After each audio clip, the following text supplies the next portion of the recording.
Now it gives me great pleasure to introduce you to 2018 Graduate Studies Commencement Speaker, author and innovation speaker, Robert Tucker.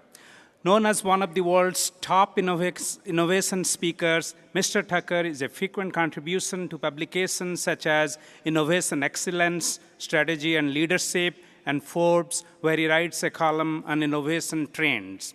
He has published 7 books to date, many of which have been translated for use by leaders and managers around the world, and has appeared as a guest expert in the series, The Business of Innovation on CNBC.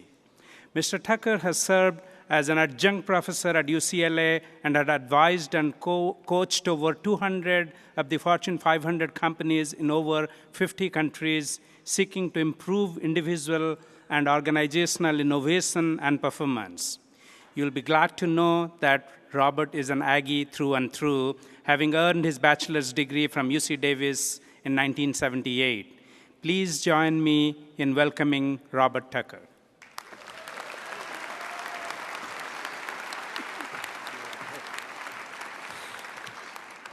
Well, thank you so much, Dean Mohapatra, and distinguished faculty and parents and alumni, and most importantly, our scholars. It is a huge honor to congratulate you for earning an advanced degree from this great university. You did it. You earned it. Give yourselves a big hand.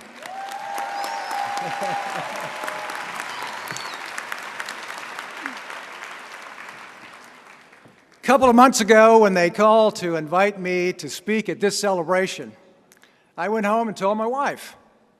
I said, "Did you ever in your wildest dreams think that this would happen?" And she said to me, "Well, you're not in my wildest dreams." But ladies and gentlemen, there are scholars here from 99 different programs, 20 different countries, and this celebration is being simulcast around the world. Your loved ones in China, in India, in Ghana, and Brazil, and other countries are up in the night watching this broadcast so they can see you walk across this stage in just a moment. And let's all give a shout out also to all of the people who supported you along the way to bring you to this proud moment. Your advisors, your mentors, your colleagues, and also student loan officers. Yeah, and baristas at Starbucks, and bartenders at The Graduate, and those sorely underappreciated pizza delivery drivers. Let's give them all a hand.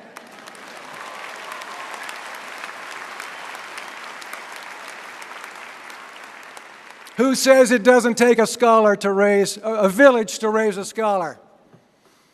And I realize that there may be a few of you out there who have never heard of me, never read my books, or seen me on YouTube, and please don't all go there at once. You'll crash the site.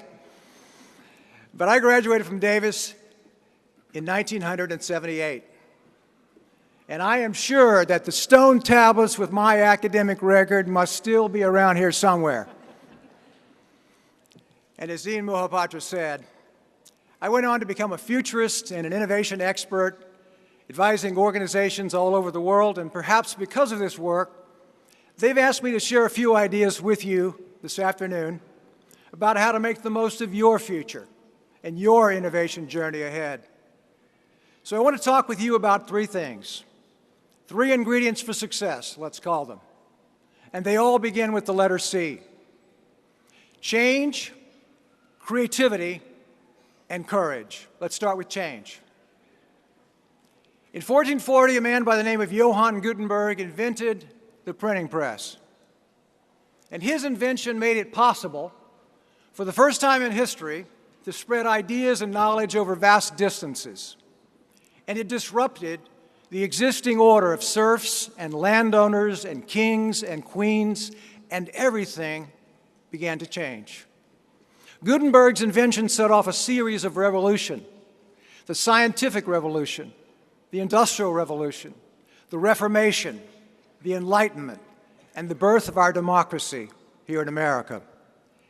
And you and I are living in a similar period of change But it's not just revolutionary, it's exponential, increasing at an increasing rate. And at a milestone moment in your life such as this, it is as important to look ahead or to look back as it is to look ahead in order to gain wisdom and perspective. I look at the changes in my own life since leaving this place. I look at the vast changes in this campus since I was here last. My wife Carol and I took a tour of the campus recently. We hardly recognized the place. I mean, finally we spotted Clark Kerr Hall, and it was so good to see a familiar landmark. Some of you may remember Clark Kerr. He was president of the University of California back in the 1960s, and Governor Reagan fired him for not putting down the student unrest at Berkeley and UC Santa Barbara. And Clark Kerr famously said, "I left the presidency just as I had entered, fired with enthusiasm." Not bad advice for all of us. But you know, back then, despite the turmoil, life seemed simpler. I was able to work my way through school practicing two skills, writing and selling. I wrote for the Cal Aggie student newspaper, and I'd jump on my bike and sell advertising to the merchants downtown. And in my senior year, I took a class taught by a Pulitzer Prize-winning poet, a wonderful professor by the name of Carl Shapiro, and it altered the course of my life. Instead of going to law school, I went on a quest with Jack Kerouac's book, On the Road, in my backpack, and I wanted to, as Henry David Thoreau put it when he went to live at Walden Pond, live deep and to suck the marrow out of life. And I and my comrades, several of whom are here today, we hitchhiked and hopped freight trains and felt the freedom of the open road. Just imagine riding on a freight car out of the Denver yards headed up in the steep Rocky Mountains, the twinkling lights of the city down below and the wind in your hair. This was back when I actually had hair. And we vowed during those days never to get stuck in a rut, never to sell out, never to live an unexamined life. And one day I found myself backpacking in the Grand Teton Mountains of Wyoming, and I got a little sloppy, and it could have cost me dearly. What happened was I wandered away from my tent across this meadow to check out a sunset, and on my way back to the tent, I encountered a moose in that meadow, and I felt like I should just kind of let him do his thing. He did, and I finally got back to where my tent was, and I couldn't find it. It's pitch black. Long story short, I ended up sleeping that night, or trying to sleep, with a Forest Service topo map as a makeshift blanket. And in the morning, when it finally got light out, I looked around, and there was my tent, 30 feet away. And what I learned in the mountains that night was that conditions change rapidly when you're not paying attention. And in the course of my work, I see how conditions are changing rapidly in our society, and many are unprepared. A disruption might be bearing down on them, and they're in denial. They're going to ignore it, hope it goes away. But then I see other organizations, other individuals, and their attitude is decidedly different. No matter what the change is coming at them, demographic, social, economic, technological, they're going to embrace it. Give that change a bear hug. They're going to find a way to make lemons into lemonade. Now, I'm not suggesting that you embrace every change that comes toward you, far from it, especially if it violates your values or is a threat to the common good. Here I invoke the serenity prayer. God, grant me the serenity to accept the things I cannot change, the courage to change the things that I can, and the wisdom to know the difference. You see, the biggest danger is not that you won't accomplish something big in your life because you already have. The biggest danger is that you will settle for security and the creature comforts and the mortgage and stop reaching for more, for your highest and truest potential in this life. To do that, you must be willing to change. Which leads me to the second C of creativity. IBM did a study not long ago. They asked CEOs, what leadership competency do you need more than any other in your people today? And the answer was creativity. They call creativity the single most important leadership competency in a world that is more volatile, more uncertain, and more complex than ever before. You, in your journey, are going to face situations where there are no guidebooks, where GPS is simply not available, where there are fewer precedents, where you will just have to improvise, trust your instincts, and make it up on the spot. But if you're willing to embrace your creativity, you're going to be fine. In fact, you will be in high demand, whatever you do. You know, back in 2006, Nokia was the global leader in cell phones. They were growing by double digits. They were considered one of the most innovative companies in the world. What could possibly go wrong? And in that year, 2006, Nokia invited me to work with a group of their best and brightest, their high-potential managers, who would be flying into Palo Alto from all over the world. And I remember posing a question to this group. I asked them, if I work for you and I have an idea, what do you want me to do with it? And I'll never forget one of the attendees who spoke up, and he said, I would just tell you to forget about it. You're just going to frustrate yourself. There is so much bureaucracy, you'll never get anywhere with the idea. Why take the risk? And there were some gasps in the room that day, but I got the sense this guy was telling the truth as he saw it. And I came away from that session with the thought that, wow, rapid growth covers a lot of sins. But then, 1 year later, Apple introduced the iPhone, and Nokia began its spectacular fall from grace. In retrospect, it was clear that Nokia believed it was in the cell phone business, while Apple, under Steve Jobs, believed it was in the creativity business.